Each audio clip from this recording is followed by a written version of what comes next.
आप देख रहे हैं कच्चा चिट्ठा, आपके साथ मैं हूं सबीना तामंग देशमुख। अप्रैल का महीना आज खत्म हो गया और मई की शुरुआत से पहले पुतिन ने अमेरिका को डराने वाला बहुत बड़ा प्रोजेक्ट शुरू भी कर दिया।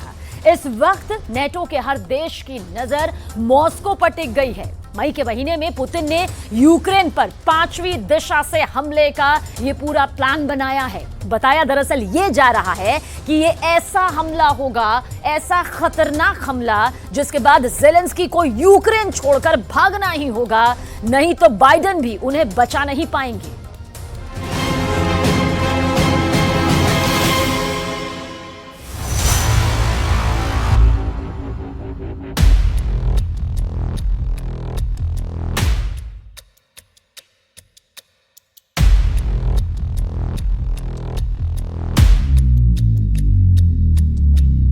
पुतिन ने नेटो के टैंकों को उल्टा टांगना शुरू कर दिया है। ये ऐसी तस्वीरें हैं जिसने बाइडेन और पूरे नेटो गैंग में 100 डिग्री सेल्सियस वाली दहशत फैला दी है। लेपर्ड टैंक मॉस्को में लटकाया जा रहा है, यूक्रेन के टैंक लटकाए जा रहे हैं। बख्तरबंद गाड़ियों से लेकर अमेरिका से मिली M777 तोप तक मॉस्को का यह चौराहा इस वक्त नेटो के तबाह किए गए हथियारों का म्यूजियम बन चुका है।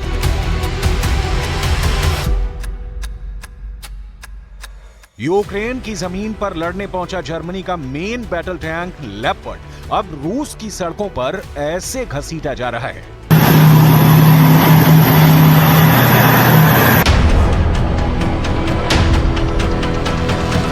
नेटो के बड़े हथियार जिनको पुतिन ने जहन्नुम रसीद किया है, उनमें सबसे बड़ा नाम अमेरिका के एब्रम्स टैंक का है। इसमें ब्रिटेन का सबसे खतरनाक चैलेंजर टैंक है। इसमें जर्मनी का मेन बैटल टैंक लेपर्ड भी है। इसमें अमेरिकी एयर डिफेंस सिस्टम पैट्रियट भी है। इसमें अमेरिका की तोप M777 भी है। इसमें अमेरिका के हिमार्स मल्टी बैरल सिस्टम भी है।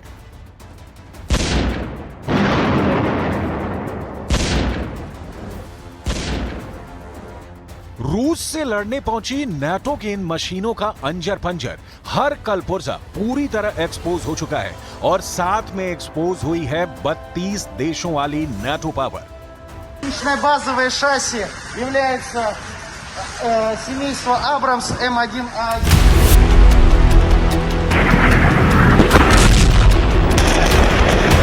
पुतिन ने अकेले पूरे पश्चिमी मोर्चे को यूक्रेन में खदेड़ कर रख दिया है और अब नेटो की ये हथियार रूस की पब्लिक को दिखाने के लिए मॉस्को की नुमाइश में रखे गए हैं। День что-то обновлять, что-то новое, поэтому приходим вот посмотреть.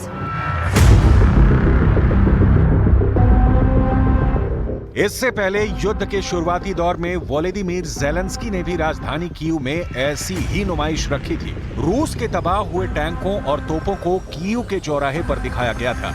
ज़ेलेंस्की ने पुतिन को बेइज्जत करने की पूरी कोशिश की, लेकिन अब जो हालात हैं वो पूरी दुनिया के सामने हैं। यूक्रेन के युद्ध में नेटो ने खुलकर ज़ेलेंस्की का समर्थन किया है। लगातार हजारों करोड़ के हथियार सप्लाई किए जा रहे हैं। रूस पर दबाव बढ़ाने के लिए नेटो देशों में लगातार युद्धाभ्यास हो रहा है, लेकिन पुतिन डरे नहीं और अब हालात ये है कि 1/4 यूक्रेन रूस के कब्जे में जा चुका है।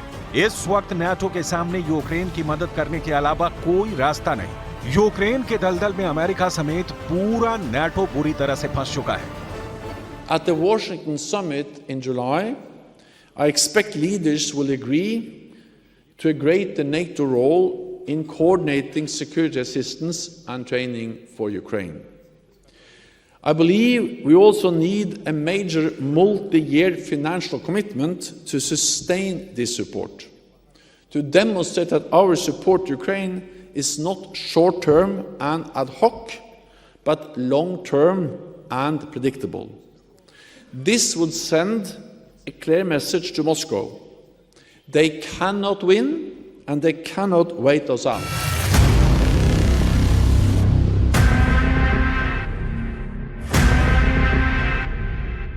पुतिन ने यूक्रेन को घुटने पर लाने के लिए उसके उत्तरी शहर खार्किव पर चढ़ाई शुरू कर दी है और यहां जनवरी में हुए एक मिसाइल हमले को लेकर यूनाइटेड नेशंस की एक कमेटी ने अपनी रिपोर्ट में चौंकाने वाली बात बताई है। इस हमले में रूस ने उत्तर कोरिया के हॉटसॉन्ग 11 सीरीज की बैलिस्टिक मिसाइल का इस्तेमाल किया था। दावा किया जा रहा है कि उत्तर कोरिया ने रूस को अपनी हॉटसॉन्ग मिसाइल सप्लाई की थी और फिर पुतिन ने यही मिसाइल यूक्रेन पर फायर कर दी। नाटो में दहशत इस बात की है कि इस मिसाइल हमले से पहले पुतिन उत्तर कोरिया गए थे और अब उसके सामने रूस के साथ साथ एक और नई ताकत है जिससे लड़ना आसान नहीं होगा।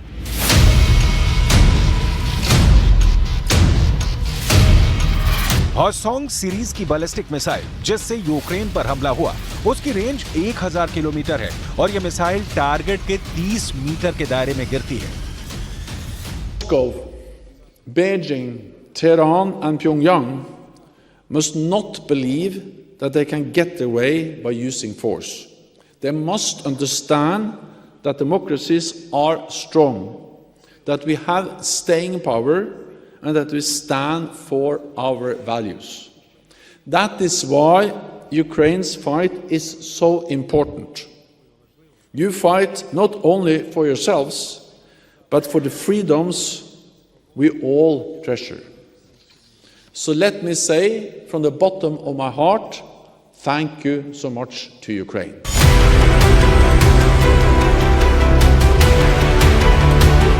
मॉस्को की नुमाइश से बाइडेन और अमेरिका की बहुत बेइज्जती हो रही है।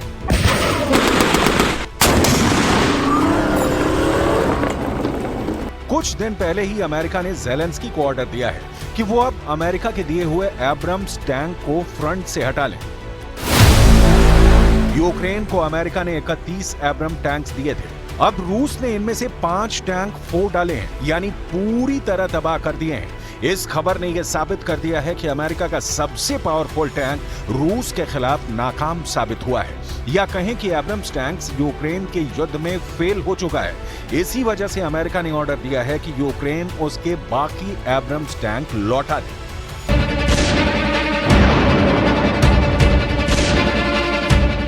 एक टैंक ने बाइडेन की इतनी बड़ी बेइज्जती करवा दी कि अमेरिका ने टैंक वाली पावर डबल करने की बजाय यूक्रेन से अपने टैंक हटाने का ही फैसला कर लिया। इसकी बड़ी वजह बने हैं रूस के किलर ड्रोन, जो एक शिकारी की तरह यूक्रेन के ठिकानों का शिकार कर रहे हैं।